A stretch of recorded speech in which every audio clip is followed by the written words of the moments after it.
Hello दोस्तों, welcome to my YouTube channel. तो दोस्तों, आज की इस वीडियो में हम आपको बताएंगे कि रेखांकित अंश की व्याख्या आपको कैसे करना है। सभी चीज़ों को एक-एक चीज़ को आज समझ लीजिए कि पेपर में आप गलती ना करें। तो दोस्तों, चलिए वीडियो को शुरू करते हैं। तो यहाँ पर हमने व्याख्या लिखी है, लेकिन आप पहले इधर देखिए। यहाँ ये पेपर है 2024 का, मॉडल पेपर नहीं, ये ओरिजिनल पेपर है। तो यहाँ प्रश्न उत्तर संख्या 4 देखिए। 4 में आपको क्या रहता है कि आपको दिए गए पद्यांश पर आधारित निम्नलिखित प्रश्नों के उत्तर देना होता है।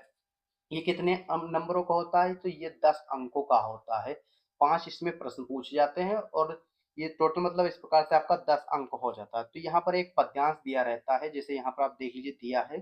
तो इसकी हमें व्याख्या कैसे करनी है, इस पर जो आधारित जो हमारे ये 5 प्रश्न हैं, इनको हम किस प्रकार से हमें कॉपी पे लिखना होता है। तो चलिए सभी को हम समझ लेते हैं। चलिए, ये हमारी व्याख्या रही। तो सबसे पहले तो हम एक बार हम पढ़ लेंगे, फिर उसके बाद हमें व्याख्या करना है। चलिए हम पढ़ते हैं।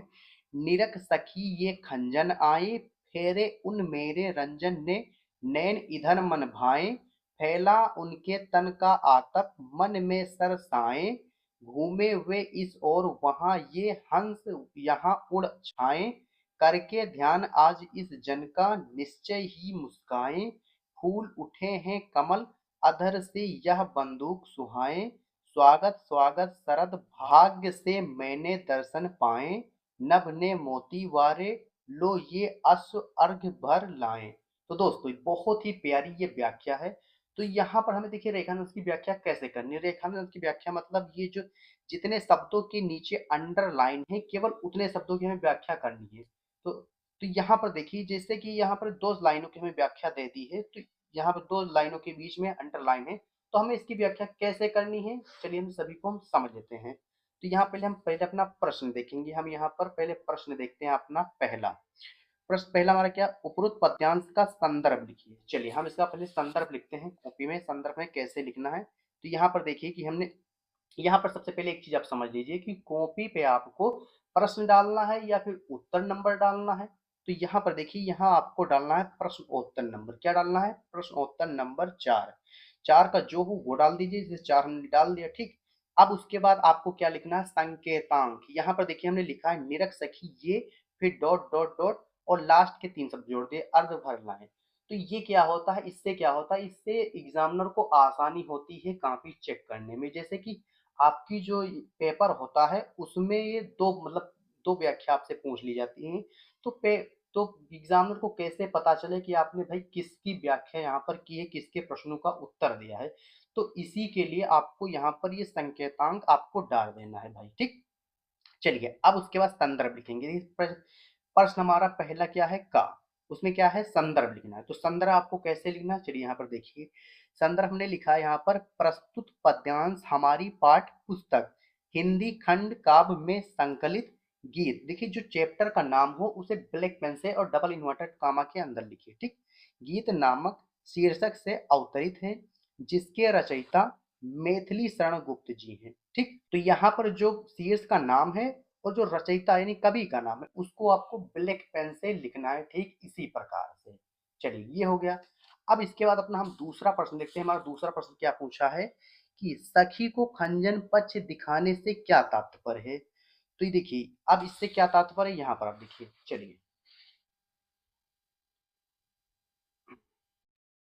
सखी को खंजन पक्ष दिखाने से यह तात्पर्य है कि शायद मेरे प्रियतम। प्रियतम शब्द किसके लिए प्रयोग हुआ? तो प्रियतम शब्द जो है ये लक्ष्मण जी के लिए प्रयोग हुआ, क्योंकि पहले की जो स्त्रियां होती थी वो अपने पति का नाम नहीं लिया करती थी। ये हम यहाँ पर केवल और केवल जितने पद्यांश पर आधारित प्रश्न है हम केवल वो करा रहे हैं। आपको इसकी व्याख्या पढ़नी है तो इसी चैनल पर जाइए, वीडियो ऑलरेडी पड़ी है, आप वहां से देख लीजिए। फिलहाल केवल यहाँ हम इसके हम उत्तर देखेंगे, ठीक। तो यहाँ पर देखिए, सखी को खंजन पक्ष दिखाने से यह तात्पर्य है कि शायद मेरे प्रियतम यानी लक्ष्मण जी मेरी ही ओर निहारे होंगे। यानी निहारने का अर्थ क्या है कि मेरे जो प्रियतम भाई लक्ष्मण जी हैं, ये किसके प्रियतम मतलब पति हैं? तो ये उर्मिला के पति हैं।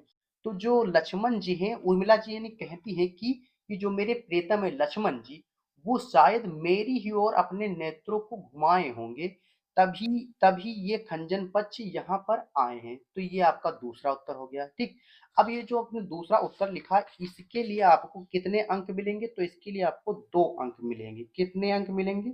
आपको यहाँ पर 2 अंक मिलेंगे जी। यहाँ पर देखिए, प्रत्येक प्रश्न पर आपको 2 अंक आपको लिए दिया जाएगा। चलिए नेक्स्ट देखेंगे, प्रश्न तीसरा देखेंगे। देखिए तीसरा प्रश्न यानी गम क्या पूछा है, रेखांकित अंश की व्याख्या कीजिए। तो व्याख्या आपको कैसे करनी है, चलिए पहले तो आप यहाँ पर समझ लीजिए, हम इसकी व्याख्या यहीं पर कर देते हैं, फिर आपको वहां पर लिख के समझाते हैं। चलिए यहाँ पर हम देखिए, यहाँ व्याख्या करते हैं। क्या है? नीरक सखी ये खंजनाए। चलिए, नीरक का अर्थ क्या होता है? नीरक का अर्थ होता है देखना, सखी का अर्थ होता है यानी सहेली, खंजन क्या है? तो खंजन एक पक्षी है। तो उर्मिला जी यहाँ पर कहती हैं, आपको कैसे लिखना है कि प्रस्तुत पंक्तियों या प्रस्तुत पद्यांश में उर्मिला जी कहती हैं, उर्मिला जी अपनी सखी से कहती हैं कि देख सखी ये खंजन आए, खंजन पक्षी आए। ठीक, फिर दूसरी लाइन देखेंगे, फेरे। फेरे का अर्थ होता है यानी घूमे, फेरे। ठीक, घूमे उन मेरे रंजन। रंजन क्या है? तो मन को रंजन करे, यानी मन को मनोरंजित करने वाले, मन को आनंदित करने वाले को यहाँ रंजन दिया गया है। तो रंजन शब्द किसके लिए प्रयोग हुआ? तो रंजन शब्द लक्ष्मण जी के लिए प्रयोग हुआ। ठीक, लक्ष्मण ने नैन इधर मन भाए। तो मेरे जो रंजन, रंजन मेरे मन को रंजित करने वाले, मेरे मन को आनंदित करने वाले या मनोरंजित करने वाले को यहाँ पर रंजन कहा गया है। तो रंजन ने नैन इधर मन भाए, यानी मेरे जो प्रियतम है, यानी मेरे जो मन को रंजित करने वाले हैं, उन्होंने अपने नेत्रों को मेरी ही ओर घुमाया। ठीक, फैला उनके तन का आतप। फैला, तन क्या है? तन का अर्थ होता है भाई शरीर, आतप का अर्थ होता है प्रकाश।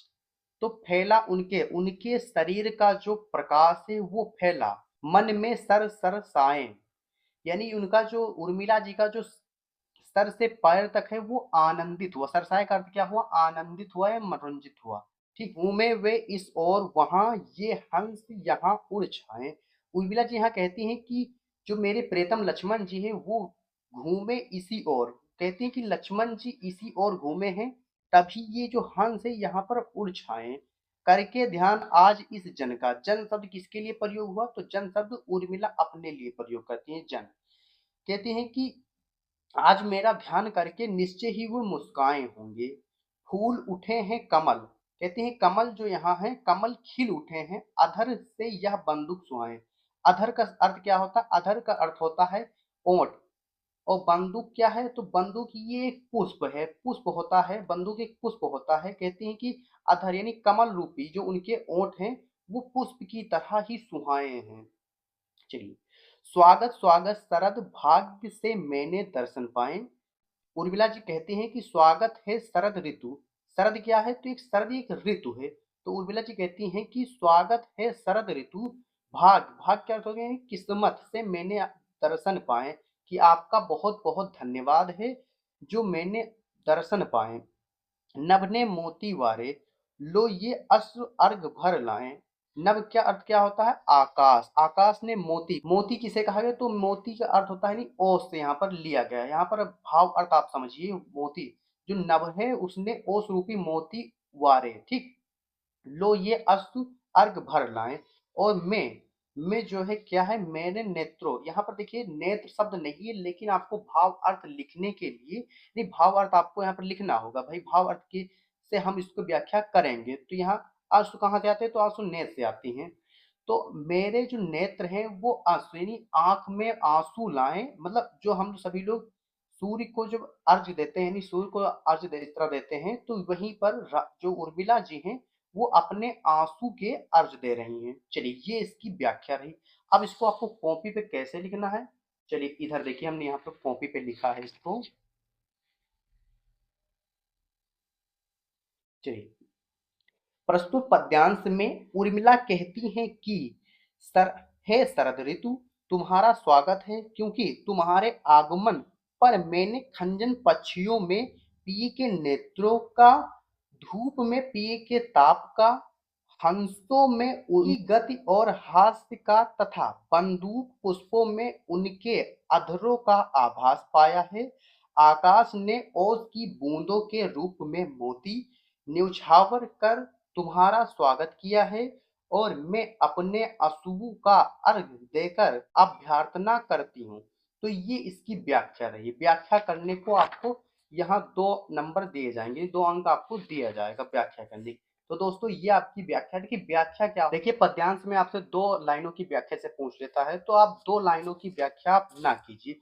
2 लाइनों की जगह पे आपको मतलब उसका भाव अर्थ से आपको लिखना ही नहीं, बढ़ा चढ़ा के आपसे 4 से 6 लाइनों में आपको उसकी व्याख्या करनी होती है। तो कुछ इस प्रकार हमने यहाँ पर किया है। चलिए नेक्स्ट प्रश्न देखेंगे। घ,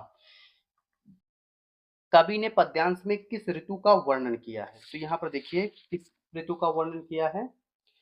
कवि ने पद्यांश में शरत शरत ऋतु का वर्णन किया है। अब पूछेंगे आप कि शरत ऋतु क्या है?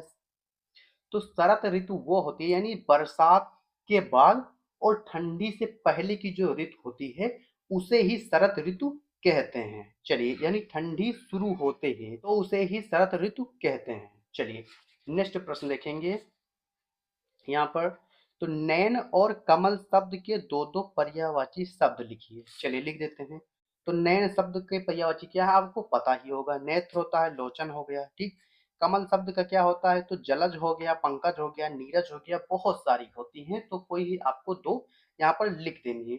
तो दोस्तों जितना हमने यहाँ पर अभी बताया सभी का आप स्क्रीनशॉट लीजिए। चलिए